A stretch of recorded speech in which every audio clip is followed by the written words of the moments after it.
la mignonté! Oh la mignonté! Alors, hors série, encore une fois, parce que c'est le dernier week-end avant le 5e anniversaire de la mort de mon père. Mon père est mort en 19 mars 2020. Donc, mercredi prochain, cela fera 5 ans qu'il est mort. Ah, je comprends. Je suis bien consciente que tout cela peut paraître très compliqué. Il y a beaucoup de contre-narrations. Voilà. Qu'il y a d'autres gens qui racontent d'autres choses en off. Très, très, très souvent, la plupart du temps, ils le font dans le noir parce qu'ils peuvent pas assumer ce qu'ils disent. Moi, Mianté, quoi que vous puissiez me reprocher, je fais ce que j'ai à faire. Je vous dis ma vérité. Je vous dis la vérité. Je vous raconte les faits. Parce que on peut dire c'est sa vérité. Non, c'est pas le cas. Je vous donne des faits. Des faits qui sont faciles à démentir. Des faits qui sont faciles à, si ce n'est pas le cas, s'ils ne sont pas des faits, si ce sont des inventions, si ce sont des affabulations, si ce sont des choses qui ne sont pas vraies. Si c'est, comme on dit, de l'aigreur. Si je ne fais que descendre les autres, sans véritablement parler de ce qui est arrivé à cette personne qui a fait notre nom. Il n'y a qu'une seule personne ici qui a fait notre nom, qui a fait des choses. C'est Fotsou Victor. Il n'y a qu'une seule personne ici qui est partie de rien, qui lui n'avait pas un père qui lui a tout acheté, qui lui avait un père qui a payé pour ses études. C'est Fotsou Victor. Il n'y a ici qu'une seule personne qui, en ne savant ni lire ni écrire, a fait des choses qui sont juste incroyables.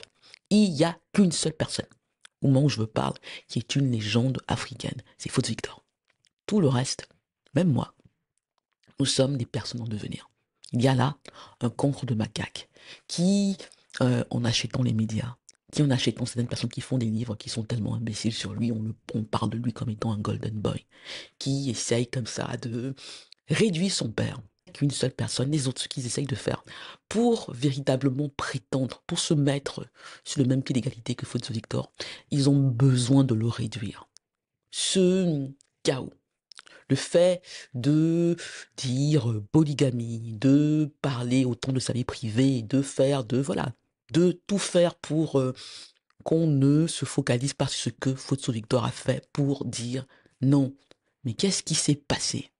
On ne peut pas laisser que quelque chose d'aussi tragique, que quelque chose d'aussi monstrueux arrive à une légende africaine dont il n'y a qu'une seule personne et d'autres, tous les imposteurs ont besoin pour pouvoir que euh, pour qu'on leur juge, pour qu'on les juge dignes de remplacer leur père, de se mettre, oui, de dire, oui, cancre de macaque, je l'ai dit que, oui, ils peuvent succéder à leur père. Si on ne le fait pas, Nianté, si on garde à l'esprit qui était Fotsou Victor, on se pose des questions. On se dit, mais comment c'est possible qu'un enfant Fotsou, que celui qui a tout eu, que celui qui se faisait passer du vivant de son père pour l'héritier, ait pu être condamné à la perpétuité dans un pays comme le Cameroun, où on sait qu'en général, lorsqu'on condamne quelqu'un qui a un nom, qui a le pouvoir, ça veut dire qu'il y a quelque chose de grave qui se passe. Donc, ces fans-là ne peuvent pas juste dire, c'est l'injustice, non, parmi les gays, non. Yves Michel Fotsou, le cancre de macaque, a été condamné à 2 fois perpète. La seule raison pour laquelle il a pu s'en sortir, c'est qu'il a été l'enfant de Fotsou Victor. Mais cet épisode ne le concerne qu'un directement. Je vais vous parler de Fotsou Victor, légende africaine. Vous savez, Mianté, j'ai toujours pensé que mon père était tellement grand que pour véritablement montrer qu'il n'était pas une fabrication française ou je ne sais quoi, pour montrer qu'il n'était pas une fabrication du système Aïdjo ou du système BIA, il fallait parler de ses défauts. Il fallait montrer que, il ne sait ni lire ni écrire, qu'il ne peut même pas signer son nom. Je ne le fais pas pour dire que moi, avec mes diplômes, je suis meilleur que lui. Au contraire, je dis qu'il est meilleur que moi. Et je dis que ceux qui ont lu mon livre Défiguré, ceux qui ont lu mon livre Défiguré, savent que dans Défiguré, je dis que je n'ai su que mon père ne savait pas lire, ne savait pas écrire qu'en 2016. Tellement il était brillant, tellement il m'a bluffé, tellement nos conversations étaient telles que je me disais qu'il est impossible qu'un homme aussi brillant, qu'un génie, puisse ne pas lire, puisse ne pas écrire. Mais encore une fois, ça vous montre mes préjugés. Ça vous montre mes préjugés. Ce que je dis encore une fois en parlant de Fotso, c'est que le fait que quelqu'un comme ça réussisse dit beaucoup de l'Afrique précoloniale. Elle dit beaucoup, la réussite de Fotso Victor dit beaucoup des sociétés africaines et montre que elles n'ont jamais eu besoin de la colonisation pour fabriquer des génies, pour fabriquer des capitaines d'industrie.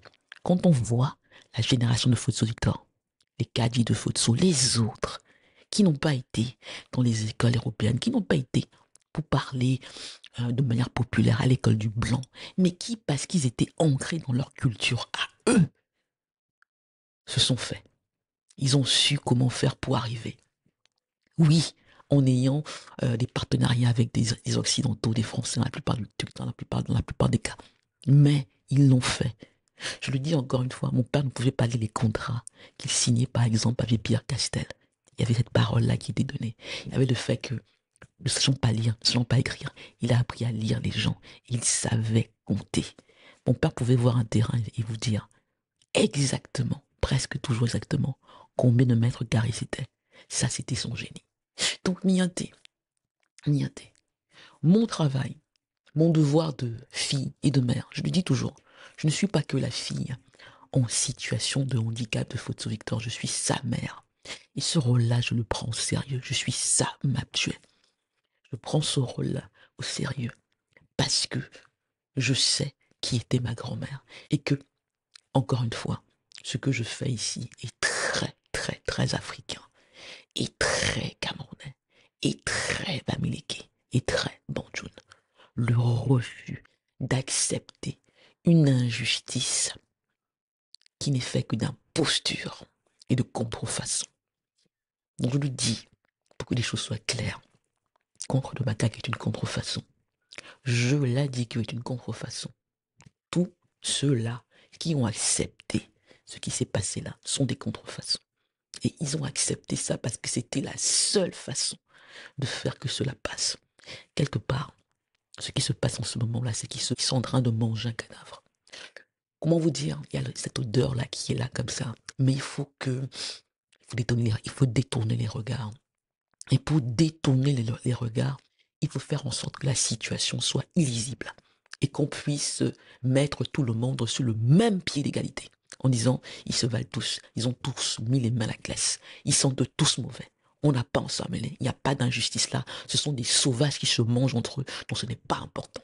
Ce que je dis ici, et c'est pour ça que je parle autant de Fotso Victor, c'est que non, on ne se vaut pas tous. D'abord, il y a Fotso Victor qui est là, qu'aucun de nous, je m'inclus, n'atteint aucun de nous, pour le moment, en 2025, n'arrive à Fotso Victor à la cheville. Il nous dépasse tous, il nous a fait. Il nous a fait en nous donnant ce nom-là, en nous donnant le nom Fotso. Il l'a fait, lui, sans avoir un père qui avait son argent. Mon père n'a pas hérité. Fotso Victor n'a pas hérité. Et contrairement à ce qui est dit, ce n'est ni le système colonial, ni le système Aïdio, ni le système BIA qu'il a fabriqué. Si c'était le cas, il y aurait des Fotso Victor partout. Il y aurait des Fotso Victor partout. Dans tous les pays du monde, la situation américaine le montre. On fabrique, on aide des géants d'industrie. On leur donne des aides. Ça ne veut pas dire que c'est l'État qui les fait. Ça ne veut pas dire que c'est l'État qui les fait. Et puis, si on regarde, si on compare, je vais faire un épisode où je compare Elon Musk à Fotso Victor en disant, really, qui est meilleur, Elon Musk ou Fotso Victor? Fotso Victor de très, très, très loin. Surtout lorsqu'on sait l'histoire et qu'on sait comment il commence. Et qu'on sait qu'il part de rien et qu'on sait qu'il n'a jamais pu apprendre à lire ou à écrire. Que la seule chose qu'il a véritablement apprise, c'était à compter. Donc, il faut que je vous dise, que je fasse un miracle pas. Ce qui se passe ici, ce qui se passe en ce moment, arrive aussi mienté parce que je n'ai pas vu mon père vieillir. Et ça, c'est un de mes plus grands regrets. Je n'ai pas vu mon père vieillir. Je n'étais pas là. J'étais très loin, j'étais à New York la plupart du temps. J'étais très très loin. Donc je ne l'ai pas vu venir. J'ai même refusé de devoir veiller parce que j'avais besoin qu'il reste Photo Victor. J'avais besoin qu'il reste Photo Victor pour moi. Vous savez, c'est ça notre relation. Ceux qui sont en situation de handicap savent que quand on est en situation de handicap, on a besoin de quelque chose, on s'accroche à quelque chose pour penser qu'on peut y arriver. Et moi, la chose à laquelle je me suis accroché toute ma vie depuis que j'étais petite, c'était mon père. Mon père, qui était déjà Photo Victor avant que je ne naisse. Qui était déjà Photo Victor qu'avant que je ne naisse. Donc dans l'épisode sur le femme là, je ne dis pas qu'on quand on dit que c'est moi, qu'il m'a vendu pour devenir riche, non, non, je dis ce que les gens disent, c'est de la médisance. Je n'y crois pas une seconde. Ce que on dit, et ce que même beaucoup de petits fausses là qui vont chez les marrons croient, c'est que je suis son enfant totem. C'est que il m'a vendu pour continuer de devenir, pour continuer à continuer, à continuer, continuer, continuer. Quand je nais, quand je nais, il est en train, paf, d'exploser. Il continue d'exploser. Mais ce qu'on dit, c'est ça. Beaucoup de gens disent ça, c'est la médisance là. Et je dis, moi, Mianté, vous faire comprendre. Notre relation, c'est celle-là, c'est que je suis sa fille, qui naît et qui un mois après la jambe qui commence à devenir comme ça et qu'on regarde au village abandonné ailleurs et que là les langues qui sont en général très très très très très mauvaises dans ces familles-là, voilà, qu'elles soient polygames ou qu'elles soient polygamiques ou pas, elles sont toujours comme c'est comme ça. Dans les familles, il y a beaucoup d'argent, il y a beaucoup de gens, il y a toujours ces langues-là qui sont mauvaises, il y a toujours le gros cœur, il y a toujours le mauvais cœur, il y a toujours cela. Voilà. Parce que on voit déjà le magot, et quand on y pense, parce que il n'est plus très jeune, il n'est pas, quand je nais, mon père il a presque 60 ans.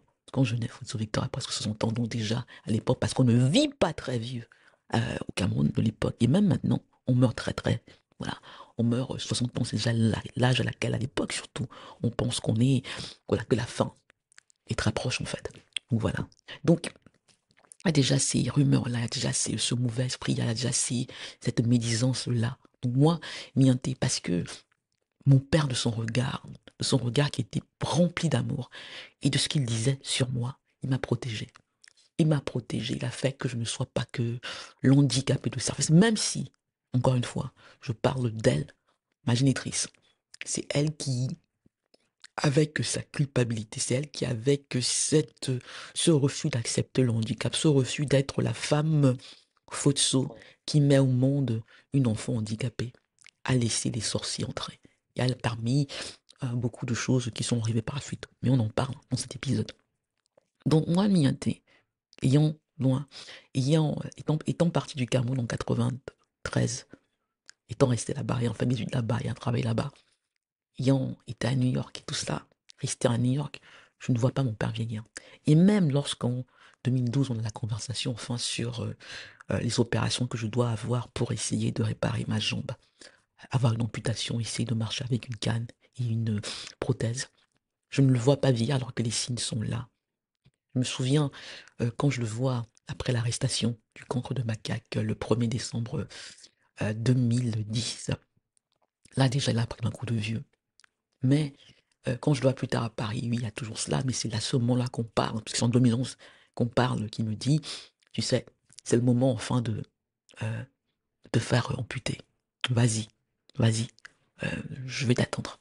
Quand tu auras fini, on va parler de la suite, on va parler de l'avenir, enfin, ah, de manière plus ouverte, puisque le camp de macaque n'est plus là pour barrer les choses. Donc, 2012, quand je le fais, il y a des choses qui me disent, je comprends que celui qui n'en est pas confortable avec son cercle nucléaire. Cette scène à laquelle j'assiste dans son appartement parisien, où je l'ai dit que, alors qu'il doit prendre un avion pour rentrer au Cameroun, elle le fait attendre. Elle le fait attendre. Elle fait attendre Photo Victor. Elle a sa voiture, la voiture de mon père. Elle a ses voitures parce que mon père avait des voitures en France. Il se déplaçait toujours avec deux voitures, deux Mercedes au moins. Voilà. Une voiture dans laquelle il était et l'autre dans laquelle son garde du corps et son majordome, quand il le souhaitait, était là. Photo Victor ne voyageait jamais seul, il voyageait toujours avec ces gens-là. Donc là, voilà, il a pris la voiture et il attendait pour partir. Parce que ceux qui font très souvent le voyage avec Air France pour le Cameroun, à partir de Charles de Gaulle, savent que les vols, surtout quand ils se passent en semaine, c'est en début d'après-midi, vers midi ou en fin de matinée, 6 à l'heure. Donc voilà. Donc il est tôt, moi je suis arrivé tôt là pour avoir la discussion avec lui. Et là il attend, je lui ai dit que lui il est prêt comme toujours, très très très tôt. Mon père se levait, quoi qu'il arrive, où qu'il soit, Il était debout à 6 heures du matin, quand il n'était pas vraiment fatigué. Quand il devait un peu se reposer, il pouvait être là, mais il était toujours 9 heures du matin. S'il était encore lui, ça veut dire qu'il était malade. Du coup, il avait été mis au repos par son médecin de force en général. Donc là, je suis là, on attend, je suis avec lui, et l'étranger l'a dit qu'il doit voyager. Voilà, il doit rentrer au Cameroun. Et à un moment, il a tellement attendu qu'il s'énerve. Il s'énerve, il se lève. Il dit, c'est pas possible. Et il me voit. Il sent très bien que s'il me montre son exaspération et sa colère, que moi, vu comment je suis, que je vais réagir. Donc, il se calme parce que je suis là. Il se rassoit, il ne dit rien. Je lui ai dit qu'arrive environ 1 heure plus tard, donc elle me fait attendre. Et je la vois. Et bon, je lui dis salut. Parce qu'à l'époque, c'était poli, courtois et froid. À l'époque, elle était dans une confrontation, dans une rivalité avec mon grand frère, même pas même mère. Donc je la vois, je suis poli, mais je ne dis rien de plus et je m'en vais. Je lui dis au revoir, papa. Donc voilà. Ça, c'est les premiers signes qu'il y a quelque chose qui se passe qui n'est pas net. Mais il ne m'en parle pas. Il a cette euh, explosion-là qui contient parce qu'il est en colère par le fait que je l'ai dit que arrive tard. Voilà, qu'il a un avion à prendre et qu'il n'aime pas être en retard. Il n'aime pas être bousculé. Il aime prendre son temps. Il aime arriver tôt et pouvoir s'asseoir au salon, voilà, des VIP et attendre là, comme cela. Donc, moi, je lui dis au revoir et puis il me dit, on se voit, va commencer des opérations ici comme ça. Ça, c'est la dernière fois que je vois mon père avant l'amputation. Il me faudra 3 ans. 3 ans pour le voir parce que je ne l'ai pas encore raconté véritablement, mais je vais le faire bientôt. Donc, il faut me laisser, il faut que le 19, le 5e anniversaire passe pour que le podcast soit un peu moins photocentrique, même si je le dis. Le combat, c'est principal. C'est pour sa mémoire, pour son honneur, et pour lui permettre d'être enterré dignement et que ses dernières volontés soient respectées. Et que ses dernières volontés soient respectées. Donc, la dernière fois que je vois mon père avant l'amputation, c'est en 2012, janvier 2012. C'est après l'interview que je fais avec Denise Epoté. Ceux qui ne l'ont pas encore vu, vous peuvent la voir sur ma chaîne YouTube, mon interview avec Denise Epoté. Donc voilà, c'était dans Et si vous me disiez la vérité, interview avec Denise Epoté que je salue. Je t'ai pas souhaité bonne année, tata, mais bonne année. Donc voilà. Donc 3 ans plus tard, je le revois. Je le revois après ma première lettre dans Jeune Afrique sur le cancre de macaque. Et là, quand je le vois, il est très content. Je crois que c'est aussi une des raisons pour laquelle je lui ai dit que me laisse le voir, parce que il était enfermé dans une sorte de prison où tout était contrôlé, tous ses mouvements commençaient à être contrôlés. Il pouvait s'échapper de temps à autre, surtout quand on était à Paris, à voir comme ça, mais c'était compliqué. Donc là, il me dit quand même, après cela, et surtout, je suis en train de sortir d'une situation euh, désagréable à Bruxelles. Donc il me dit, je vois mon père de mai 2015, et je le vois, il est tout maigre. Voilà, il a rétréci. Et on parle, on parle.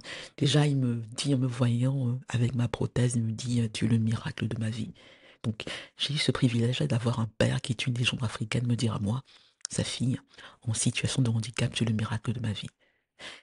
Il me l'a dit, vous savez à quoi j'ai pensé tout de suite? Je me suis dit, il y avait un tel contraste entre ce que Fosso Victor, légende africaine, père d'une fille en situation de handicap qui aura eu toutes les excuses. Elles auraient été pas bonnes, elles auraient été mauvaises de me rejeter. Mais lui m'embrasse et il me dit, tu es le miracle de ma vie.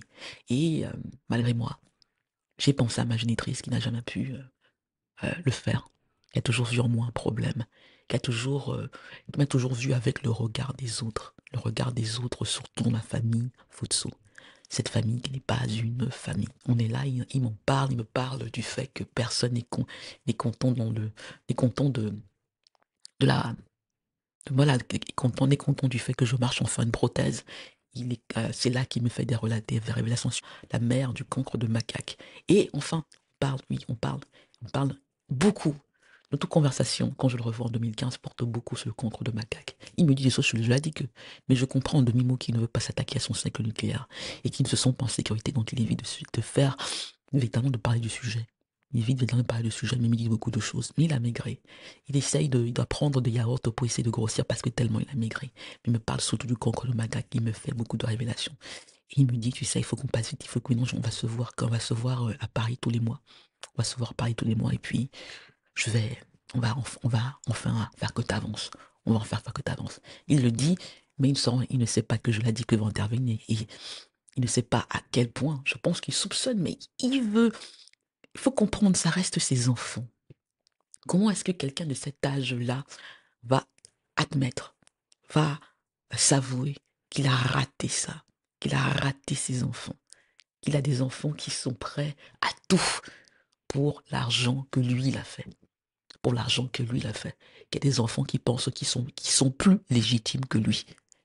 Qui sont plus légitimes que lui. C'est pour ça que même déjà, il commence à faire cycler les bruits, que c'est eux qui font le job. Voilà. Le cancre de Macabre très très tôt a fait circuler le bruit que c'était lui qui faisait le job. Donc, puisqu'après tout, c'était lui qui avait fait de brillantes études qu'il n'a pas faites, évidemment, puisqu'il est le cancre de Macaque. Il est le cancre de Macaque. Donc voilà, donc 2015, on en parle, Miaté. Et c'est comme ça. C'est pas ce moment-là que j'ai ce moment avec lui qui est le plus grand crève-cœur. Donc, on a là, il me voit, il me fait il me dit, c'est le moment, je vais t'introduire.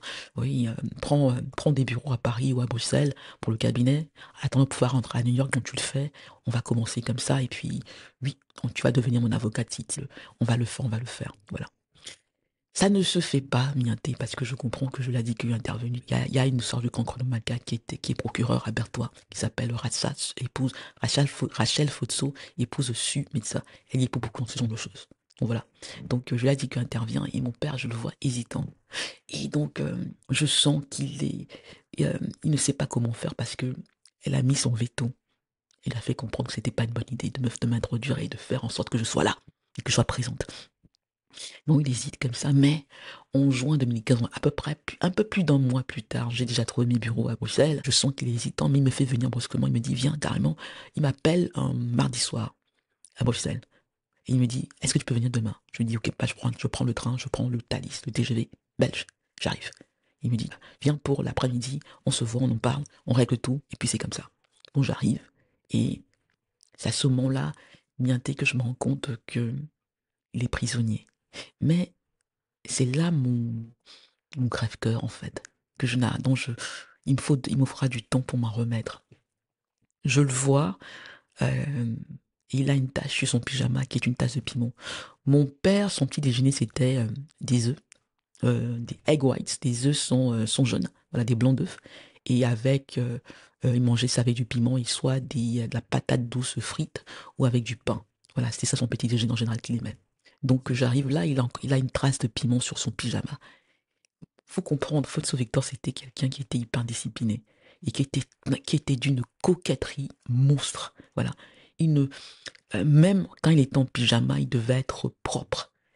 Il ne pouvait pas, comment dire, je l'ai connu plus de 40 ans. Il était, mais appliqué, il était soigné, même le matin quand il se réveillait. Quand il se réveillait, Kevin se réveillait. Donc moi, j'arrive là et je vois la tasse de piment sur son pyjama et je me dis, oula, papa, il a vieilli. Mais je ne me rends pas compte à quel point le problème est grave. Et on parle, il est un peu comme ça. Et il n'a pas teint ses cheveux, donc il a les cheveux blancs. Il a pas de portable. Il a le téléphone qu'il a. Et je sens comme ça. Il n'est pas à l'aise. Mais il me dit ce qu'il a à me dire rapidement. Il me donne ce qu'il a à me donner rapidement. Il me donne quelques détails. Et puis après, je dois partir. Et mienté, avant de partir, je vais aux toilettes. Et dans les toilettes de photo Victor, il n'y avait pas de papier hygiénique.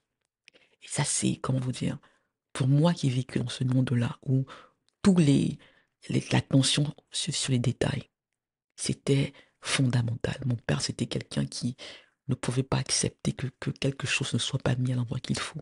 Et là, je vais dans les toilettes de mon père, il n'y a pas de papier hygiénique. Et là, je me dis, mais c'est quoi ce truc? Je me dis, mais c'est quoi ce truc? Et là, je suis là. Et quand il arrive le moment de rentrer, parce que j'ai un Thalys à prendre avant qu'il ne soit trop tard. Ça, je dois toujours rappeler que moi, je suis en situation de handicap. J'ai la canne, j'ai la prothèse, et il vit pas, il vit dans le 18e. Il vit dans le 18e. Donc, c'est pas, il faut absolument que j'arrive à la gare du Nord rapidement. Donc, je ne peux pas, je suis là, mais j'hésite quand même, miaté. Je vois Photo Victor qui est là, cheveux blancs. Il n'a pas de portable, il a voilà, un téléphone normal. Et je le vois comme ça. Ceux qui ont des parents qui ont un certain âge, ceux euh, peuvent comprendre ça. Je le vois ça. Je sens la détresse dans ses yeux.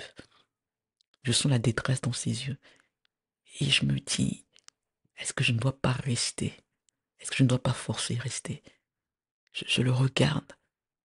Je me souviens, on appelle à ce moment-là une amie que j'ai, qui est très très bonne. Et mienté, je commets l'erreur, je m'en vais. Parce que, un, il me laisse partir. Et deux, je ne veux pas croire que ce que je vois est ce que je vois. Que je vois un homme qui est dans quelque chose qui ne contrôle plus. Et que ça ne va pas. Et que euh, le cercle nucléaire qu'il a le met déjà sous pression. Je sens cela. Je sens cela. Vous savez, j'ai été dans des hôpitaux très longtemps. J'ai vu des situations de maltraitance. Et je vois ça sur le visage de mon père et je n'arrive pas à l'accepter. Nienté. Je ne veux pas l'accepter parce que c'est trop difficile. Et parce que, quelque part, je ne suis pas en situation de prendre cette responsabilité-là. Donc, je ne le fais pas. Mais peut-être pour me rattraper, parce que je sens que ça ne va pas, j'essaye de, en créant la fondation Fotsuma Pshui, de me dire, OK, on va mettre des occidentaux là, dont j'en parle avec Pierre Castel. Je fais cela, ça ne marche pas. Parce que, un, le cancre de macaque et les autres. Et je l'ai dit que se lie contre moi avec ces autres-là, j'en ai parlé, le, le, le, le demi-frère, donc le demi-frère donc, qui a demi-bamoun. Voilà, c'est pas son sang bamoun qui fait qu'il soit un traître, qu'il soit, comment dire, le maître des coups bas, c'est pas cela. C'est juste sa mesquinerie. C'est un grand enfant, en fait. Donc, tous ces gens-là se lient pour faire que la fondation Fotsuma ne prenne pas véritablement son envol, qui n'assiste pas au gala que je fais pour ses 20 ans à la mairie de Banjul et pour son 90e anniversaire. Donc ça ne marche pas. Et à ce moment-là, avant le gala, parce que je vais à Banjul exprès, je prends un billet d'avion pour voilà pour exprès, je fais pour la première fois, je fais moins d'une semaine au Cameroun, mais je suis à Banjul exclusivement. Et là, c'est là qu'il me montre véritablement que ça ne va pas. Il me dit, je dois te protéger. Les autres, ils veulent te tuer. Je lui ai dit que veut te tuer. Le cancre de macaque veut te tuer. Il me dit qui veut me tuer. Et il me dit, tu sais, tu as un problème, c'est que même chez toi, tu es seul. Et là, il me parle des enfants de ma génitrice, et il me parle de ma génitrice. Ce qu'il est en train de me dire, Mianté, c'est que elle est déjà en train de faire des combines avec les autres. C'est que ma génitrice, ma génitrice, est déjà en train de faire des combines avec les autres et que ses autres enfants aussi sont avec les autres. Et que on ne peut pas venir de mon côté parce que je suis seul. Et que de toutes les manières, je ne m'en rends même pas compte, mais qu'on est encerclé. Et qu'il ne peut pas le faire. Et que le seul choix pour lui, c'est de jouer avec les autres. Et de faire semblant. De faire comme si je ne suis pas avec lui. Mais il me dit, à ce moment-là, tu sais, essaye de jouer avec le cancre de macaque. Essaye de jouer avec lui. Mais moi, Mianté, je n'y arrive pas. Je n'y arrive pas. Donc, ça ne marche pas. Il y a aussi cette information que je reçois de l'ambassade de France au Cameroun, ou quelqu'un que je ne nommerai pas. D'abord, il n'est plus l'ambassade de France au Cameroun, mais il prend sur lui de me révéler certaines informations. Et il me dit, c'était avant le gala au Petit Palais pour la Fondation Fotso Mabja, il me dit, Madame Fotso, on a un problème. Je lui dis, lequel? Il me dit, l'entourage nucléaire de votre père nous pose des problèmes. Pour un grand homme comme Fotso Victor, avoir un tel entourage nucléaire qui est, mais maléfique. Il ne dit pas comme ça, mais il me parle des problèmes, il me parle des coups qu'ils ont faits, il me parle de ce qu'ils font. Ce monsieur un diplomate français, il me dit, on n'agit pas parce que c'est Fotso Victor, mais vous devez savoir que l'entourage nucléaire de votre père est indigne de lui. Il y a des problèmes là, mais on va rien faire parce qu'il s'agit de Fotso Victor et qu'on ne veut pas l'humilier. Donc ça, c'est quelque chose qu'il me dit en 2016. Il me fait comprendre que ça ne va pas. Et il me dit, je ne pense pas qu'il pourra vous soutenir. Et je lui dis pourquoi. Il me dit, avec le nombre de bandits qu'il y a autour de votre père, je ne pense pas qu'il y a envie que vous vous mêliez à eux. Donc il y a cela. Information d'un diplomate français que je ne nommerai pas, mais qui me donne l'information. Il le fait par 2 fois. Donc voilà. Après le gala, moi j'ai cette colère-là parce qu'il n'est pas là. Il n'a pas dépensé un rang, je me suis battu comme une lionne, mais le cancre de macaque, et je l'ai dit que, et Rachel Et ces gens-là, tous ces gens-là, et ce frère-là, ces demi-frères Bamoun-là, je ne voudrais pas dire Bamoun, je m'excuse auprès des Bamoun, parce que je vais dire, j'ai du sang Bamoun, et je sais qu'il y a une noblesse Bamoun. Voilà. Les vrais guerriers Bamoun, ça je le sais. Donc, quand vous entendez ça, c'est un... Voilà. C'est quelque chose d'automatique. Je ne le pense pas. Je ne dis pas que c'est parce qu'ils sont Bamoun. Je le dis, c'est de manière pour les identifier. Je n'ai pas envie de les fabriquer. Je n'ai pas envie de les fabriquer, donc je ne donne pas leur nom. Donc, Kuba. La dernière fois que je vois mon père, si vous voulez, je saute beaucoup de choses, mais j'ai par la suite, par quelqu'un de l'intérieur, des éléments qui me montrent que non seulement le cancre de macaque, pour essayer de le mettre sous pression afin que il donne le signal pour qu'on le libère, le sevre, la femme, c'est-à-dire que euh, le cancre de macaque a passé euh, toute sa vie à pourrir la vieillesse et la retraite de Fotso Victor. Et euh, il est devenu encore comme plus acharné, plus fou quand on l'a arrêté. Donc il pourrissait tout ce que mon père pouvait faire comme business. Tout ce que toutes ces entreprises, puisqu'il les avait dirigées, il a fait que tout soit bloqué. Il a tout pourri à Paris. Toutes les sociétés, il a fait des procès. Il a même pris des avocats avec son grand frère et Satanas là, Rachel, voilà, Rachel Soumedja, voilà, procureur de la République à Berthois. Il l'a fait. Ils ont pris des avocats même à Paris pour déclarer mon père incompétent et lui prendre la société parisienne. Ils ont fait ça. Le but était de le pourrir, de faire en sorte qu'il ne s'en sorte pas là. Qu'on dise qu'il est avec son âge, il ne peut plus, etc., etc. C'était le concro de macaque qui faisait ça de Kondengui, du CED, où il était, de sa prison, il faisait ça. Il pourrissait là. Avait décidé, ok, si ce n'est pas moi, je casse tout. Si ce n'est pas moi, je casse tout. Personne ne va être là. Et il fait un accord faustien avec, je l'ai dit, que mon père met là, juste pour, comment vous dire, elle était juste, voilà, elle c'était vraiment un prêtre, non. Je l'ai dit qu'avec sa femme là, son ex-femme Njitap, voilà, c'était juste des gens que mon père mettait là pour au moins faire que il ait l'air entouré. Voilà, c'était juste le but. Donc il leur donne les miettes là et il se dit, ok, j'ai un testament, j'ai encore des biens sur lesquels ne mettons pas la main, donc je vais juste attendre comme ça et faire que celui-là, genre de papa dans le cancre de macaque, ne casse pas tout. Donc c'est un peu ça. Donc j'ai des informations qui montrent que ça ne va pas. Je l'ai dit que lui a pris sa carte de crédit, elle lui a pris toutes ses cartes de crédit, toutes ses cartes bancaires, a dit qu'elle met la main sur tout, elle commence à changer ceux avec qui il était. Donc c'est véritablement violent. Il y a des choses dont je ne parlerai pas ici par pudeur. Mais quand je parle de maltraitance, Miaté, ce n'est pas quelque chose que je dis à la légère. Je suis avocat. Je ne dirai pas quelque chose que je ne peux pas prouver. Et tout ce qu'elle a à faire, c'est de dire que ce n'est pas vrai. Et on déballe. Tout ce que le cancre de macaque a à faire, c'est de dire que ce n'est pas vrai. Et on déballe. Voilà, on déballe. Miaté, contre... J'ai dû le faire, mais il y a des audios. Ok. Il y a des audios, il y a même autre chose. Donc tout ce qu'ils ont à faire, c'est de dire que ce n'est pas vrai. Et on déballe. Voilà. Et on déballe. Moi, Miaté, euh, parce que je suis avocat et parce que je crois en l'autorité judiciaire, tout ce que j'essaie de faire depuis 2017, c'est qu'un tribunal examine ce problème, qui est une information judiciaire, et qu'on se retrouve devant les tribunaux, et que la vérité soit enfin sue, et que l'autorité judiciaire, ce n'est pas à moi de déterminer les responsabilités des uns et des autres, c'est à l'autorité judiciaire, non seulement au Cameroun, mais en France, en Suisse et ailleurs. C'est tout ce que je souhaite. Je ne souhaite pas qu'il y ait un tribunal médiatique. Je ne souhaite pas qu'il y ait un tribunal familial, parce que ce n'est pas une famille, et parce que quelque part, ils ont tous laissé faire, parce que ils voulaient juste se partager l'argent de Fotso Victor. Donc, niente. 2017, il se passe cette chose incroyable. La dernière fois que je vois mon père, j'ai une information par un demi-frère qui doit se faire opérer, et que l'opération est assez grave. 2017. C'était le jour du débat du deuxième tour entre Marine Le Pen et Emmanuel Macron. Donc, je quitte Bruxelles, parce que je suis à Bruxelles à l'époque, et je vais à l'hôtel américain, j'attends. Et enfin, Je vois Joladique débarquer, mais comme Joladique, elle me donne le baiser de Judas.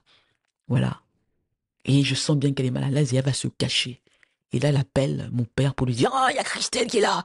Il y a un mec, comment ça se fait? Elle gronde. C'est maintenant elle qui grondait, elle avait pris le pouvoir, puisqu'elle contrôlait. Et quand euh, mon père arrive, alors que j'avais emmerdé tous les médecins qui étaient là et tout ça, quand j'arrive, il fait comme s'il ne me voit pas. Il fait surtout comme s'il ne me reconnaît pas.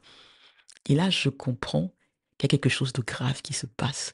Et je me dis, oula, je comprends Mienté avec ce qu'il fait, que c'est le signal dont j'avais besoin pour attaquer. Et je me dis, je ne peux plus laisser faire. Donc je vais attaquer. Donc 2017, c'est l'année où je prends conscience que, avec ce signal-là, où il fait comme s'il ne me reconnaît pas. Il ne me, non, il ne m'évite pas. Il fait véritablement comme s'il ne me reconnaît pas. Faute Victor fait comme si il ne reconnaît pas sa fille en son handicap. Je l'ai dit qu'elle est là-bas, qu'elle est cachée, je ne la vois pas. Mais il avait un garde du corps, mais il fait comme s'il ne me reconnaît pas. Il fait comme s'il ne me reconnaît pas.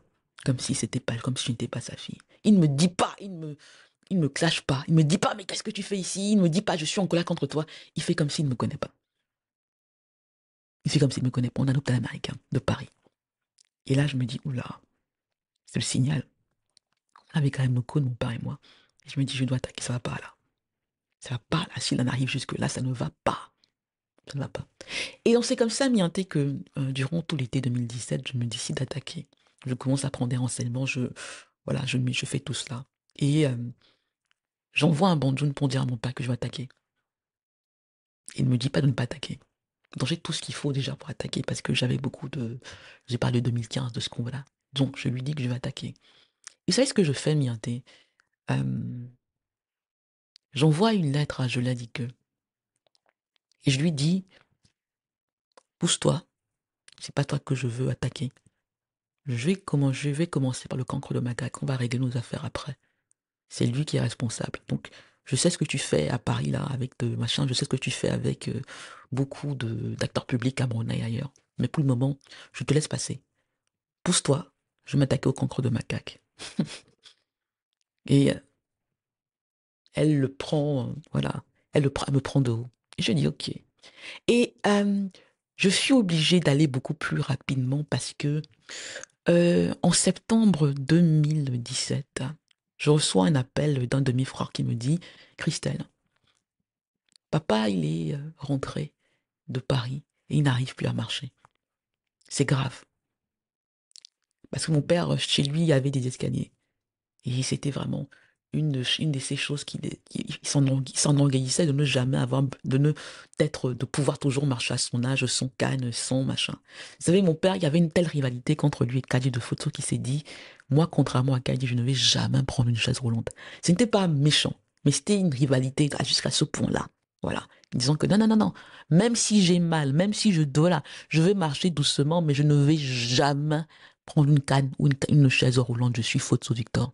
Ça, c'était, voilà, l'orgueil Banjoun, quoi. Il disait que na. Kadji de Fosso et Bana. Moi, je suis Banjoun, donc je ne vais pas prendre de la canne. Je ne vais pas prendre la chaise roulante.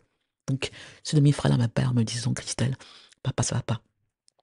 Et je lui dis, mais je lui ai dit qu'elle est où? Il me dit que non, non, non, tout le monde a disparu, on est ici. Il n'a même pas mangé aujourd'hui. C'est grave, même ses médicaments, il n'arrive pas à prendre. Et voilà, c'est très, très grave. Je commence, je me dis, je ne sais pas quoi faire. Je lui dis, ok, tu sais quoi? On va faire du bruit. On va faire du bruit. Et bien, je me mets à faire du bruit. Je me mets à faire du bruit pour qu'on le ramène à Paris, qu'on l'amène à l'hôpital. Je me mets à faire du bruit. Je fais tellement de bruit. Vous savez, donc, quand ce bruit que je fais, vous savez, aucun de mes frères, ce qu'on appellerait mes frères et sœurs du terrain, ne bouge. Ça ne les concerne pas. Même ma génitrice, elle vient, ça l'intéresse pas. Tout le monde le laisse là. Et moi, je fais du bruit. Je dis, je ne vais pas laisser. Je dis à l'autre, on va faire du bruit, on fait du bruit, mienté. On commence à alerter, j'en parle, j'en parle. Je rappelle même le monsieur de l'ambassade de France qui me dit, mais on peut pas s'en mêler. Voilà, c'est trop tôt là. Voilà. Donc je fais ça. Et je réussis, je fais tellement de bruit, mienté, je fais tellement de bruit que je l'ai dit que je finis par prendre un avion médicalisé pour le ramener à Paris. Mais l'avion ne s'arrête pas. Il y a des Ivrassa, repart à Yaoundé, toutes ces combines-là. Et j'apprendrai par la suite que elle avait déjà commencé à mettre une petite tape là pour le surveiller. Donc, moi, je sais que l'avion est parti du Cameroun, donc je prends mon Thalys, je prends le TGV de Bruxelles, je savais Bruxelles à l'époque, pour aller à Paris pour essayer de le voir. Parce que je me dis, oh mon Dieu, si papa va mourir, il faut que je le voie. Faut que je le voie. Donc, je fais tous les hôpitaux de Paris. Tous. Tous les hôpitaux, je sais en général que, voilà, où il peut être, mais je ne le vois pas. Et à ce moment-là, j'écris à, je l'ai dit que, je lui dis, mais papa, il est où? Je fais savoir que je cherche papa. Et personne ne me répond pas. Donc vraiment, je crois que quelque part, elle était agacée que je l'ai forcée à s'occuper de son père. Et il y a même ce moment-là, Mianté, où je panique véritablement quand une femme de mon père me dit, Christelle, ton père, il avait son rendez-vous avec le cardiologue, il ne manque jamais. Et il n'y est pas allé. Il n'est pas allé. Je lui ai dit que devait l'amener chez le cardiologue à 10 heures du matin, mais apparemment, elle a jugé que c'était trop tôt pour elle. Voilà en quelles conditions, Mianté, parce que je ne sais pas où est Fotso Victor, que je décide d'écrire au préfet de Paris, la police de son quartier, en écrivant, en mettant en copie le ministère des Affaires étrangères de France et l'ambassade de France, en disant que Fotso Victor, je ne sais pas où il est, et que la police doit intervenir. C'est comme ça qu'en octobre 2017, la police débarque dans son appartement à Paris. Je le fais et je prends mes responsabilités. Après avoir tout essayé, après avoir essayé d'en parler à des gens d'en haut, hein, qui étaient là. Mais vous savez pourquoi ils faisaient vous savez pourquoi ils n'étaient pas touchés par la situation? Parce que eux, c'était une affaire de succession déjà. Ils avaient déjà leur arrangement avec les gens qu'il fallait. Donc ils ne voulaient pas s'en mêler parce que pour eux, c'était une affaire de succession déjà. Faute les gens n'étaient pas morts. Que les gens voyaient déjà le magot, voyaient déjà la succession. Et moi, j'étais là, je disais, mais non, il est malade, ça ne va pas, il faut qu'on l'aide. Voilà, il faut au moins qu'il finisse bien. Donc 2017, c'est ce qui se passe. Donc quand la police vient à Paris et qu'on le trouve là, il n'est pas à l'hôpital, hein. Il n'y a même pas une infirmière à l'époque. Il n'y a pas une infirmière. Il y a une villageoise là, une de ces femmes-là, voilà, qu'on a mis là, qui est sous ordre, je l'ai dit que. Et donc, la police lui demande s'il va bien. On dit oui, il va bien. Et pour se venger, je l'ai dit que il y a le premier enfant de mon père, voilà, c'est ce qu'on appelle effacer là. Lucifer, voilà, on l'appelait comme ça, Lucifer, voilà. Qui m'écrit après une lettre en me disant que oui, il faut que je te. C'est méchant. C'est méchant. Elle qui ne répondait pas quand je demandais où était papa. C'est méchant. Il faut écrire une lettre d'excuse. Vous savez, je ne sais pas s'il faut que je parle de du premier enfant de Fotso Victor, donc je ne vais pas le faire, je vais être généreuse. Mais pour vous dire que le fait que je me dis, mais attendez, c'est qui ça? Une dame qui arrive à peine à parler français me dit à moi qu'il faut que je demande des excuses. Je lui demande de quoi? Et je lui dis, tu sais, tu as, euh, parce que tu as été longtemps l'ami de ma génitrice et que je n'ai rien contre toi, bouge-toi de là. Ils vont mettre toutes les magouilles que vous faites ensemble là sur toi. Ça va te dépasser. Pour parler camerounais, ça va ham. Et toi, tu n'es pas protégé. Donc moi, je te conseille, demande-toi pourquoi on te met là. Et ce qu'elle fait, c'est que oui, il va se renseigner avec le TASOP, voilà, il va se renseigner avec le cancre de macaque, avec par le premier fils et tout ça. Il décide que c'est handicapé, là, il va rien faire et tout ça et tout ça. Donc ils font ça. Et donc en fait, pour véritablement me discréditer, me salir, après que la police française soit passée dans les appartements parisiens de Fotso Victor, que fais je l'ai dit que avec le cancre de macaque, avec Rachel Fotso, épouse Soumeja, procureur de la République à Berthois, dans la région de l'Est. Ils écrivent une lettre de 4 pages qui font signer à mon père, dans lequel mon père m'accuse. Là, ils font une lettre comme ça, ils disent aux autorités françaises et camerounaises, parce qu'il est en France, voilà, aux autorités françaises et camerounaises. Le titre, c'est quoi? Ah bah, ils font objet tentative d'assassinat. Donc on dit que oui, c'est moi que j'ai payé des mercenaires pour faire qu'on vienne tuer mon père. La police française, hein. C'était la gendarmerie de son quartier. On dit que oui, avec des mercenaires, j'ai payé des mercenaires pour qu'on vienne tuer Fotso Victor. Et donc là, mon père, il dit des choses qu'il n'a jamais dites en plus de 40 ans à l'époque. Que oui, je suis handicapé parce que je suis détraqué. Que oui, il regrette d'avoir payé des trucs pour arranger ma jambe. Tout ce que ces gens-là dans le ventre, tout ce que ses frères la pensent, on lui fait dire ça. Et puis il signe FV. Mais on voit bien que non, ce n'est pas lui qui a signé, c'est Joladigue qui a signé. Donc la lettre est tellement dégueulasse. Je la lirai un jour. Je vous promets que je la lirai un jour. Je me suis même peut-être il n'est pas impossible que je la lise le 19 mars 2025 pour que vous voyez à quel point ils sont allés. Pour que vous compreniez, Mianté, que en dépit de ce qu'ils ont pensé, parce qu'ils ont fait ça, je ne vais jamais laisser. Et que c'était une erreur de leur part. Et que maintenant qu'ils ont fait ça, ils ont intérêt à me tuer. Que je pouvais, j'ai un peu joué comme ça avec le cancre de macaque. Mais que non, non, non, non. À un moment, on finit toujours par payer les pots cassés. Donc il y a cette lettre-là qu'on envoie à tout le monde. Et que le cancre de macaque utilise pour, quand je commence véritablement à faire des procès contre lui, à envoyer ça en disant voilà ce que son père et les gens pensent d'elle. Et je me souviens d'une dame qui a lu une dame française, voilà, qui a lu ça, une dame blanche française qui a lu ça et qui a dit, j'ai pas envie de m'en mêler. C'est tellement dégueulasse, c'est tellement africain, oh là là. Et c'était le but. C'est-à-dire que on sort des, des excréments pour faire en sorte que on ne s'en occupe pas et qu'on dise c'est une histoire de polygame, de dégueulasse, pour ne pas voir que non, non, c'est une histoire d'abus de faiblesse, d'abus de confiance, de maltraitance. Il s'agit juste d'un vieux monsieur, d'une légende africaine qui a mal vieilli parce que son entourage nucléaire est rempli de bandits et qu'on lui met une pression pour qu'il casse, qu'il tue sa mère, sa fille en situation de handicap qui fait du bruit, qui essaye de tout faire pour le sauver de là. Mais je n'ai pas d'allié. Personne ne vient m'aider. Donc il y a cela. Dans 2017, je fais tout cela. Et les autorités camerounaises étaient au courant. Mais ils ont pris parti. Ils ont pris parti. Donc quand on vous dit que mais c'est pourquoi que c'est maintenant 2017, Mianté, ça fait 8 ans là. 2017. Donc c'était 3 ans avant que Fotso ne meure. Il y avait déjà ça. On le savait. Et je vous l'ai dit. Voilà. Fille de diplomate. Je connais des diplomates. Tout ce monde-là le savait. Je leur en ai parlé. Ils n'ont pas voulu intervenir. Ils n'ont pas voulu intervenir. Ils savaient que les chances que Fotso Victor meure bien étaient minimes. Minimes. Et vous savez jusqu'où je suis allé, Mianté. Quand mon père fait sa sortie chez les Bamileke, ça c'est à cause, je l'ai dit que parce que je l'ai dit que avec les saloperies qu'elle a faites, elle essaye de tout faire pour devenir députée, pour devenir maire même à l'époque, pour avoir un peu de pouvoir politique, pour voilà, se couvrir. Se couvrir. C'est leur stratégie. Donc voilà. Donc ils volent après un peu de politique, un peu d'humilité là pour faire en sorte que, voilà, passeport diplomatique, passeport de service camerounais, pour faire un truc comme ça alors qu'elle a la nationalité espagnole par Njitap. Voilà.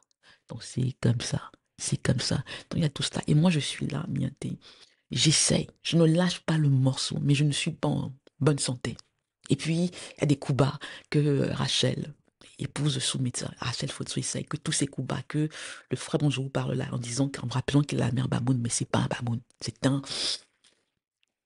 c'est une pourriture banjoune.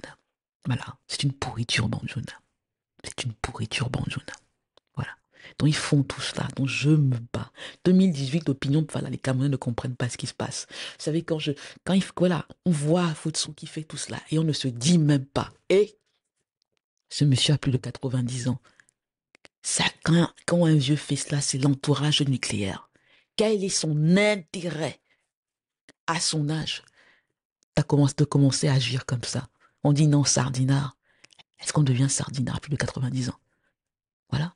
Alors qu'on voit l'entourage nucléaire là qui fait ça, alors qu'il y a un fils là, le concours de Maca qui est à Paris, qui est en prison et qui fait tout pour qu'on le fasse sortir. Donc voilà. Donc 2018, Miaté, voilà, quand mon père dit ce qu'il dit, moi je le défends. Je parle déjà du fait qu'il est seul. Je parle dans la presse. La Une publie mon article dans lequel je dis que je ne suis pas d'accord avec ce qu'il dit. On n'a pas les mêmes opinions politiques, mais que ça reste Photo Victor. Et que Photo Victor a le droit de dire ce qu'il a à dire. Mais que surtout, il faut qu'on pense à sa fin. Est-ce que je suis entendu? Non. Je vais même beaucoup plus loin, Mianté. Je vais même beaucoup plus loin, Mianté. Quand j'ai écrit à Capto, c'est pour lui parler de ça. Mais personne ne comprend ce que je dis. Parce que j'attaque un avocat du Pont-Moretti, qui était l'avocate qui se disait l'avocat de Camto, qui avait des liens avec le cancre de macaque. Donc personne ne comprend ce qu'ont dit les gens. Crier l'attaque Camto, l'attaque ceci, on ne comprend pas. Mais je veux encore aller plus loin, Miandé. En 2019, avant l'élection du rond, quand on vote Victor, alors qu'il sait qu'il va mourir, quand il se représente pour être maire à Banjul. Je fais un direct dans lequel je dis ne votez pas pour lui. Je fais un direct, il est sur Facebook, ma tu es celle qui défend son père ici. Je dis ne votez pas pour lui. Je dis au Banjul, ne votez pas pour lui. Dans des filles je dis des choses très très très dures en disant qu'il a raté sa fin. Mais on m'insulte. On dit elle insulte son père sur les réseaux. Ceux qui me disent tu étais où, pourquoi je ne parlais pas, tu vois, tu ne me là maintenant. Quand je faisais ça, on me disait que ce n'est pas Bamileke. Ce n'est pas Bamileke. Est-ce que toute vérité est bonne à dire? J'ai dit ça pour qu'on agisse et pour qu'on... Même quand on regarde ce que je dis, on n'a pas fait. J'ai dit nos bandous, ne votez pas pour lui. Ne votez pas pour lui. C'est pas pour lui que vous votez. Il ne peut pas. À son âge, il ne peut plus être maire. Mais on m'a, oh là là, les bancs, ouh là là, le porno, où elle a dit il faut brûler Banjoun, oui, on a vomi, etc., etc. Voilà jusqu'où je suis allée pour montrer déjà au Banjoun, en commençant à ceux qui auraient dû le protéger, en leur disant, ça ne va pas. Si moi, Match, je dis que ça ne va pas, il faut au moins que vous regardiez, que vous agissiez pour qu'ils ne finissent pas mal. J'ai parlé à des notables, j'ai parlé à des diplomates, rien. On a plutôt mis ça sur moi parce que je suis l'handicapé qui pouvait... Oh non, mais ça va pas, hein. Non, mais elle insulte son père, hein. Oui, mais ça va pas. Moi, celle qui a porté plainte en demandant à la justice française en 2017 de prendre des mesures pour le protéger. J'ai demandé que la jurisprudence Bettencourt s'applique à Fotso Victor. J'ai demandé en 2017 que la jurisprudence Bettencourt, Liliane Bettencourt, s'applique à Fotso Victor. Est-ce qu'on l'a fait? Non. Parce qu'on ne voulait pas. Je vais vous dire, je vais en parler la semaine prochaine en écrivant à Gérald Darmanin, qui était à l'époque la dernière ministre de l'Intérieur. Je lui ai écrit pour lui parler du cancre de macaque, qui était en France là, en lui disant, est-ce que c'est normal que quelqu'un qui est condamné à 2 fois perpète au Cameroun crée des sociétés en France? Est-ce que c'est normal ça? Donc je vais écrire de nouveau à Gérald Darmanin, qui est maintenant ministre de la Justice, qui est le garde des Sceaux de la France. Lui qui aime parler dans sauvagement. Voilà la sauvagerie.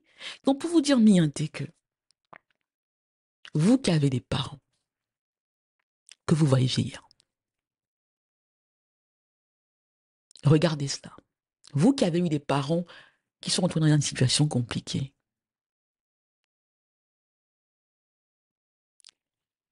qu'est-ce qu'on aurait voulu que je fasse d'autre avec mon handicap, avec mes problèmes de santé et tout cela?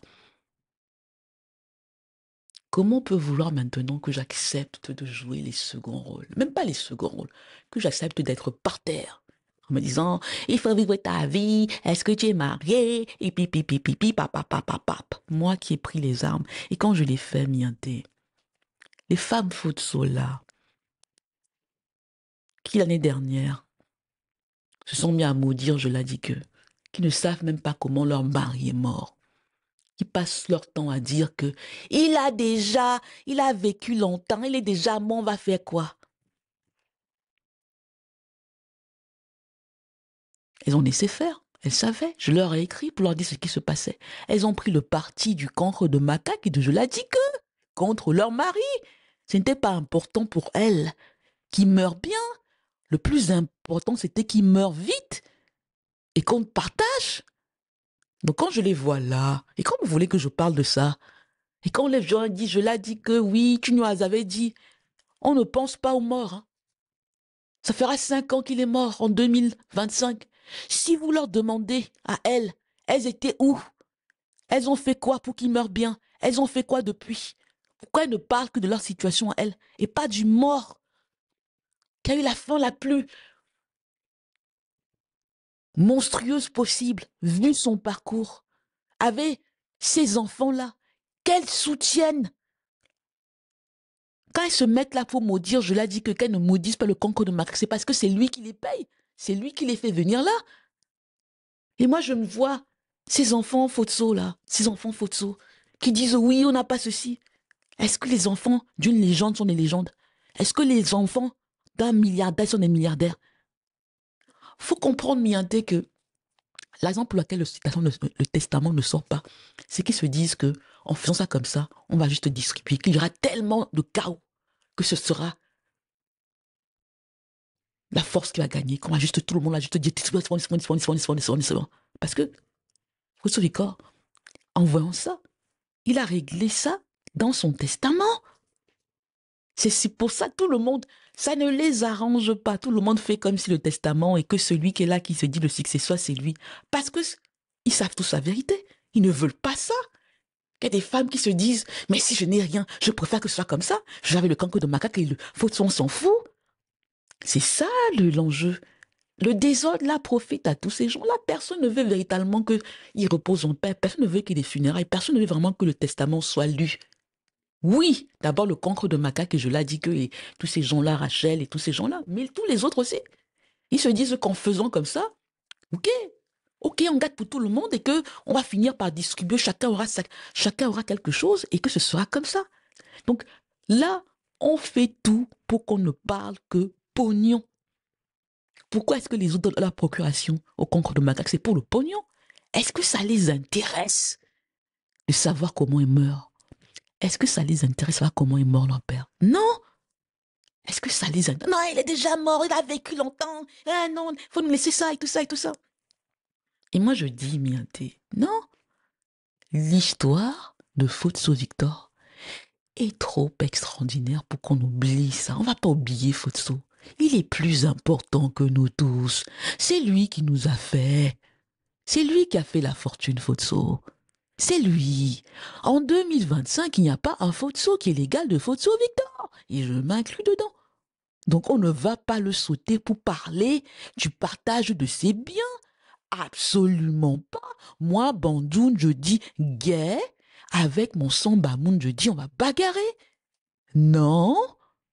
Non, non, non, non, non. C'est lui qui a décidé. Et ce qu'il a décidé va être le cas. Même si vous pensez que c'est injuste. Même si ça dérange le cancre de macaque. Même si je l'ai dit que non, mais non. Comme c'est moi qui étais là à la fin, c'est moi qui dois décider. Ben non. Gay. Map, tu as dit gay. Voilà. Donc, Mignonté, rien de tout ceci n'est nouveau. Je l'ai dit avant. J'ai écrit des figurés. Ils m'ont insulté. Ils ont dit que j'insultais mon père. Ils ont dit que je ne l'aimais pas. Ils ont dit que j'ai dit que je n'allais pas à son enterrement. Je l'ai dit. Mais c'était pour que l'enterrement se passe bien. J'étais prêt à me sacrifier. Parce que je suis une mère. Pour qu'il finisse bien et pour qu'on l'enterre bien en disant que la folle là, l'handicapé là, dit que ça ne va pas. On va lui montrer que ça va bien et qu'il est bien mort. Donc on va faire qu'il meure bien. On va bien l'enterrer. Est-ce que c'est ce qui s'est passé? Mais est-ce que c'est moi qui fais que il fasse ça comme ça? Est-ce que j'étais là? Est-ce qu'on ne m'a pas craché dessus en me disant que elle ment? Elle ne dit pas la vérité. Elle est aigrie. Tous les handicapés ont la mauvaise bouche. Il vit bien. Il faut tout vivre bien. Tout se passe bien. Est-ce que c'est moi? Est-ce que j'étais là? Vous avez vu le résultat? Vous avez vu ce qui s'est passé? Et vous voyez de ce qui se passe depuis que le cancre de macaque a été libéré. Il a fait quoi? Il ne veut pas que les choses s'arrangent. Parce qu'il sait que si les dernières volontés de Fausto Victor sont respectées, ceux à qui mon père a donné les clés vont venir lui demander des comptes. Personne ici ne veut qu'on leur demande des comptes. Ils ont tellement pris. Ils préfèrent le désordre, ils préfèrent se dire on va tout vendre en catimini. On va faire en sorte que faire durer tout ça le plus longtemps possible et puis à la fin, quand on va se rendre compte que c'est comme ça, ce sera trop tard. On aura déjà mangé, on aura déjà planqué. Donc moi, Mianté, je me bats contre cela. Il faut comprendre, Mianté, que ce handicap-là, on passe le temps à le rabattre la figure. Parce que si on ne le voyait pas, on dirait, mais non. Elle est avocate au barreau de Washington ici. Elle écrit des livres. C'est la seule qui peut parler là, dans ce qu'elle dit. Voilà. Mais on utilise autre chose. Le handicap, tellement de choses mesquines. Ils ne peuvent que m'attaquer, ils ne peuvent pas attaquer ce que je dis. Le cancre de macaque ne peut pas dire « Je ne suis pas le cancre de macaque ». Le cancre de macaque ne peut pas dire « Mon père ne m'a pas régné en disant qu'il ne voulait pas que j'assiste à ses funérailles, à ses obsèques ». Le cancre de Maca ne peut pas dire ça parce qu'il a dit devant toutes ces femmes, alors faisons boire le caddie. Je l'ai dit que Mianté, elle qui se réclame, qui dit qu'elle a la légitimité pour elle, pourquoi elle ne voit pas le corps de son père? Pourquoi elle lui fait passer des examens psychiatriques en janvier 2020 après avoir vendu ses derniers biens parisiens? C'est ce qu'elle pensait. Pourquoi est-ce qu'elle joue à ce jeu-là qui dit être légitime? Pourquoi est-ce qu'elle s'acharne sur quelqu'un qu'elle dit c'est l'handicapé de service, c'est Dieu qui l'a rendu comme ça, elle est folle, voilà, papa ne l'aimait pas et tout ça. Parce que le testament ne l'arrange pas. Et quelque part, elle a bien dû se rendre compte que faute sauf Victor, toutes les gens qu'il était ne pouvaient pas laisser ce qu'il a construit à quelqu'un qui n'a pas de niveau. Il ne pouvait pas laisser ce qu'il a construit à un féminin. Il y a quelqu'un qui dit, je l'ai dit que, parce qu'il reste un Bamileke, il reste un Africain. On ne donne pas ce qu'on a construit à des gens qui ne peuvent pas. Et eux, ils ne peuvent pas. Ils vous le montrent, Mianté. Ils vous le montrent. Si ce que je dis est faux, mais qu'ils s'unissent, que les fautes sous montrent leur excellence, qu'ils s'unissent contre moi, c'est très facile. Je ne suis que l'handicapé, je suis seul. Est-ce que vous avez vu des gens avec moi? Mais que je l'ai dit que le cancre de Macaque sur au moins ce point-là en disant on va défendre le nom de la famille Foto. On s'entend. C'est l'handicapé là qui sème la zizanie. C'est elle. Nous, non, on est organisés. Qu'elle fasse lire la lettre qu'elle a fait écrire là avec Rachel et le cancre de Macaque ou Photo Victor faisait dire à Photo Victor que sa fille handicapée, c'était, voilà, elle était folle et que c'est pour ça qu'elle est handicapée. Allez-y. Montrez-nous que c'est moi le problème. Ça va faire 5 ans là. Unissez-vous contre moi. Unissez-vous. Dites, nous on soutient papa. Christelle est là juste pour casser. Christelle Nadia Fotso m'a tué. Elle est là pour casser. Unissez-vous. Faites. Je suis seule. Vous êtes 110 et plus là. Faites. Dites que c'est juste la laide meuf là. La laide femme là qui va sur les réseaux pour casser. Nous on est unis. Je l'ai dit que fais ça avec tes frères. Des filles. Faites quelque chose de génial où les Camerounais vont voir, les Africains, le monde va voir que non, c'est moi le problème. Cancre de Macaque, fais juste ça avec tes frères à toi. Fais juste ça avec les enfoumeurs là, avec les enfous. Juste, hein, je n'aime pas les autres, les enfous. Fais. Montre que ce que je dis est faux. Montre que c'est moi le problème. Montre que oui, c'est toi qui as fait photo. Montre que tu es un golden boy. Mets tes couilles à la bamoune sur la table. Et toi, le petit là, avec ta sœur là, celui qui a la mère Bamoun là, que je n'attaque pas. Faites. Ne vous ne me regardez même plus. Faites. Fais, toi là, avec ta sœur là. Faites. Montrez que c'est moi le problème. Faites. Faites contre moi. Faites de l'excellence. Faites. C'est le défi que je vous lance ce week-end juste avant le 5e anniversaire. Comme c'est l'handicapé qui est venu gâter votre grande et belle famille, faites quelque chose d'excellent qui va donner le vertige aux autres. Moi, j'ai fait, Mianté, j'ai fait des marathons, j'ai fait un gala au Petit Palais, j'ai écrit des livres, là je fais ce podcast. Je suis membre du barreau de Washington ici. Qui fasse mieux. Qui vous montre là que, avec tout l'argent qu'ils ont pris là, qu'ils ont volé à mon enfant, qu'ils ont volé à Photo Victor, qui vous produisent un peu d'excellence là. Qui vous rendent fiers un peu, vous les bandes jaunes. Moi, vous pouvez ne pas m'aimer, vous pouvez ne pas aimer ce que je dis, vous pouvez ne pas aimer ma grande gueule, vous pouvez penser que pour une femme, je parle trop. Mais je fais des choses. Et je vais continuer à parler fort. C'est pourquoi les bandes jaunes? Peubet. Eh oui, la vraie Peubet chez Fotso est une femme en situation de handicap. Vous allez devoir apprendre à accepter ça. Et les autres, si vous ne pouvez pas l'accepter, ne m'attaquez pas. Élevez le débat. Produisez l'excellence et on voit. Donc, cancre de macaque, je l'ai dit que Les petits bamouns, faux bamouns là, les deux là. Faites de l'excellence. T'en plus les marabouts. Julienne, Futso, toi que quelqu'un que je connais après le Mamie Mbomba, Clarisse, les autres, que je nomme pas encore mais que je veux finir par nommer si vous ne me laissez pas tranquille. Le 5e anniversaire est mercredi. Faites de l'excellence. Go high. Arrêtez de go low. Montrez au monde que c'est moi le problème. Et là, on va enfin dialoguer. Mais je le dis, pour conclure mienté, parce que j'ai beaucoup parlé en espérant que vous avez aimé cet épisode. Abonnez-vous sur ma chaîne. Mon ambition n'est pas d'être une héritière faute son, en mangeant toute ma vie l'argent que mon père m'a laissé, parce qu'il m'en a laissé beaucoup, et je le sais. Cancre de ma tête, je l'ai dit que je le sais. Vous ne pourrez pas continuer de me bloquer longtemps. Mon ambition n'est pas celui-là. J'ai un destin. Mon nom est Christelle Nadia Fotso. Je suis la mapche de Fotso Victor. Handicap ou pas, magie noire ou pas, sorcière ou pas, que j'ai une mère ou pas, que j'ai des frères et des sœurs, utérins ou pas, j'ai un destin et je vais me faire. Dites-moi, Mienté, vous avez aimé l'épisode, vous savez comment m'écrire. Les sorciers, n'oubliez pas notre rendez-vous. Les autres qui avaient des informations, vous savez quoi faire. Je le dis.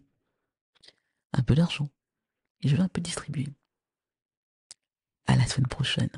Et on se voit mardi. À très vite.